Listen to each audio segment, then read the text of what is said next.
السلام عليكم ورحمة الله وبركاته، حبايبي عاملين ايه؟ يا رب تكونوا في احسن حال.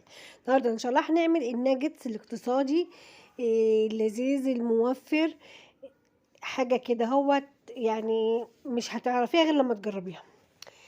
نبدأ على بركة الله. قبل كده نسمي الله. بسم الله الرحمن الرحيم، اللهم صل وسلم وبارك على سيدنا محمد وعلى اله وصحبه اجمعين. اول حاجة جبت هنا كام حباية بطاطس كده هوت، وقطعتهم وحطيت عليهم مية وهسلقهم بحبة ملح على النار. وبعد كده هوت نجيب صدر فرخة كده، هو صدر فرخة كبير، جيبي صدر الفرخة اللي يعجبك، يعني نص صدر، حتة كبيرة حتة صغيرة وكلك نظر، يعني البطاطس زي الفراخ وظبطي كده. هقطع الصدر حتة صغيرة عشان نسهل على شغل الكبة.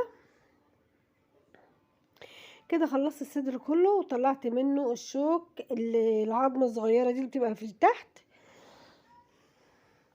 كده خلصت الصدر كله، هنحطه في الكبة عشان نفرمه فرم ناعم.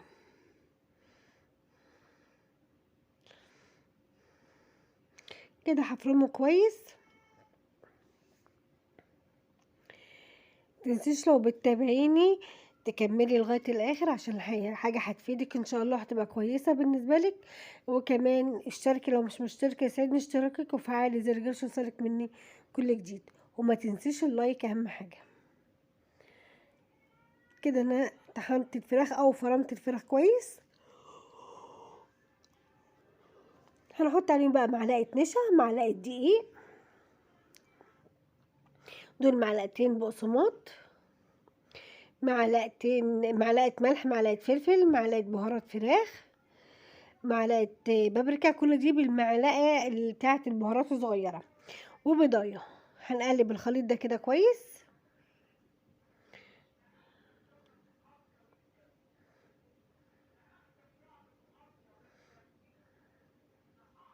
نمزج الخليط ده كده كله مع بعضه حلو. كل ده والبطاطس على النار بتتسلق.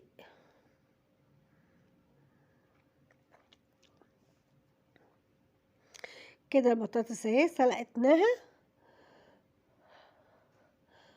ههرسها في حاجة كبيرة عشان يعني نمزج المكونات كلها مع بعضيها.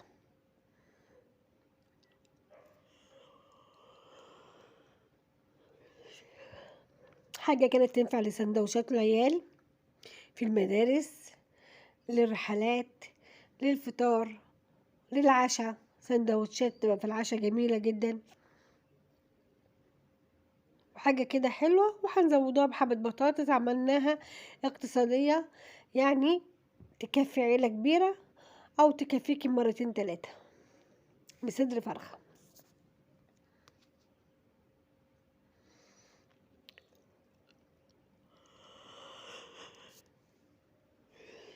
هنمزج المكونات كلها مع بعضها مع البطاطس. هنجيب صينية هتدهنيها، هتحطي فيها مشمع من تحت عشان يسهل عليكي لما تطلعي النجس لما يسقع. وهندهنها برضه عشان برضه يسهل علينا. هنحط الخليط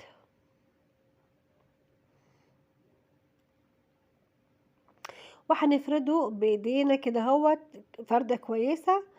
هتحطيه بقى انت في اي صينية، مش شرط صينية زي اللي معايا دي، تحطيها في اي صينية تعجبك، في صينية، في صاجة، في اي حاجة تعجبك. وهنعملها بالرولة دي عشان تبقى كلها مقاس واحد.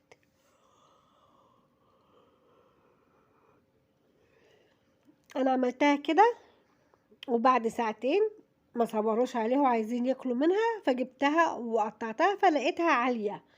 خدت منها اللي انا عايزاه، وبعد كده بططتها تاني ومليت الصينية منها تاني، عشان خاطر لو انتي بتقليها تستوى، ما يبقاش الفراخ احنا عاملينها نية، ما تبقاش يعني ايه نية، تبقاش مظبوطة للأطفال. فدي انا عملتها كده الاول، ولما اخدت منها لقيتها عالية، فبعد ما اخدت منها بططتها تاني. المفروض هتحطيها في الفريزر لغايه لما تسقع وتشتغلي بيها وهي ساقعه وهي متلجه يعني. بس انا ما يعني كانوا عايزين ياكلوا منها على طول، فطلعتها لهم. هنا بقى هنعمل خليط. جبت نفس البهارات اللي حطيناها في الناجت هنحطها في الدقيق. هنا حبة دقيق وحطينا عليهم حبة مية، حطيت ملح وفلفل وبهارات فراخ وبابريكا، وهنضرب كده كويس عشان خاطر نغطس فيها الفراخ وبعدين على البقسماط وبعدين على القلي. جبتها دي كده بعد ساعتين، ما كانتش لسه لحقت تسقع او تتلج بمعنى صح.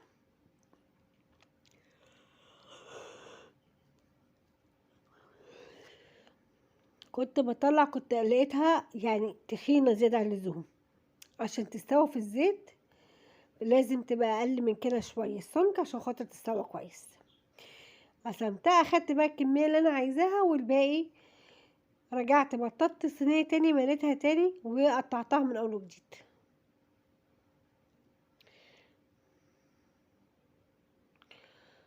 لانها كانت طرية فكانت يعني وانا بتبططيها اتبططت جامد.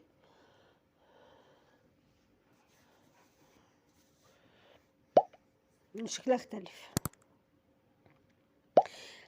هنعمله من الخليط ده على خليط البقسماط، خليط بقسماط، خليط فيجيتار، اي خليط يعجبك، كريسبي، اي حاجة يعجبك حطي فيها.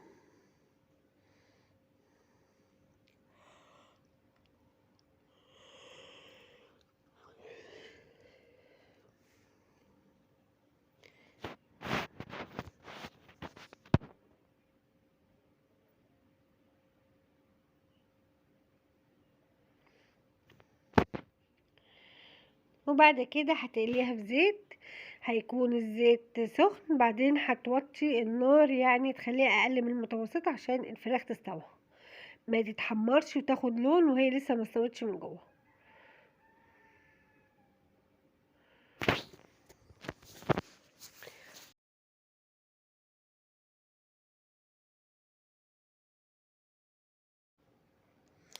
كده انا هاخد الكمية اللي انا عايزاها ومحتاجاها المرة دي. هنا زيت سخن وهوطيه اقل من المتوسط عشان خاطر يسوي الفراخ وما يخليهاش متحمرة من غير تسوية.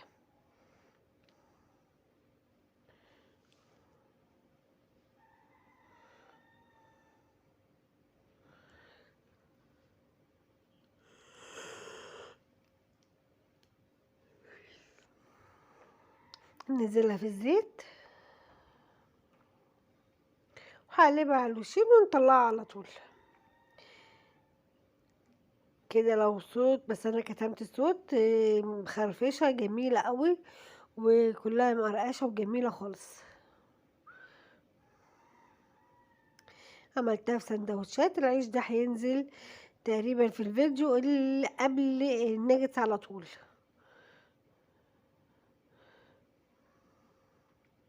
عيش جميل واقتصادي، بنص كيلو دقيق عملت احلى عيش، سندوتشات تحفة. بس العيش طري وجميل ازاي.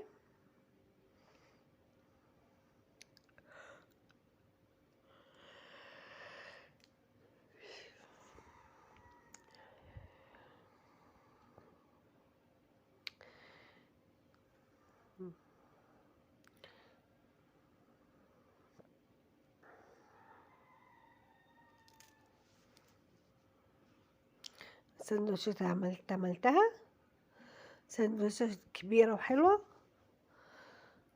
هنا بقى قلتلك انا في الصينية، بعد كده فردت الخليط كله تاني وسويتها وحطيتها في الفريزر. هنا بقى تاني يوم الصبح بصي متلجة ازاي، هو ده اللي انا عايزاه، متلجة بالشكل ده. تطلعيها متلجة على طول وتحطيها على طول على النار تستوى، ما تستنيهاش لما تبرد. هتاخديها من الفريزر على الزيت على طول على القلية على طول كده. هننزلها في الخليط ومن الخليط للكريسبي وهنحطها في علبة ونغطيها او في يعني اطباق الفل دي وتحطيها على قد الوجبات اللي انت عايزاها براحتك. شوفي ايه اللي يناسبك وايه اللي انت مرتاحه فيه واعمليه. انا هحطها في علب وبعد العلب وهنحطها في الاطباق. ماشي اوريها لك. علبه اهي هتبطنيها كويس، تطلعيها من خليط الدقيق للكريسبي وتطبقي وتعمليها كويس كريسبي. ده انا خدتها لفه بسيطه في في المطحنه بتاعه الخلاط، بس عشان هي بيبقى فيه حبيبات كبيره قوي فانا صغرتها شويه بس مش اكتر. عايزه تعمليها ماشي، مش عايزه تعمليها براحتك.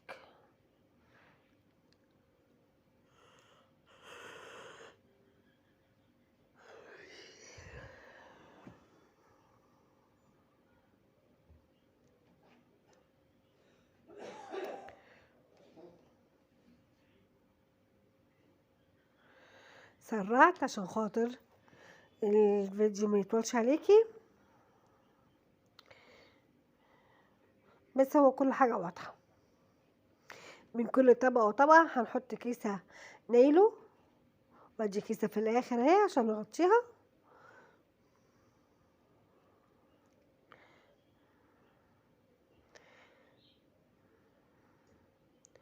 ودي هنحطها في كيس تلاجة ونحطها في الفريزر. كده عملنا كمية كبيرة من صدر الفرخة وما يجيش نص كيلو بطاطس. عملنا حاجة كويسة خالص للأولاد، للمدارس، للرحلات، للفطار، للعشاء، للغدا، لكل حاجة. يا رب يعجبك الفيديو وينور رضاكي. شكرا على المتابعة، والسلام عليكم ورحمة الله وبركاته. في أمان الله.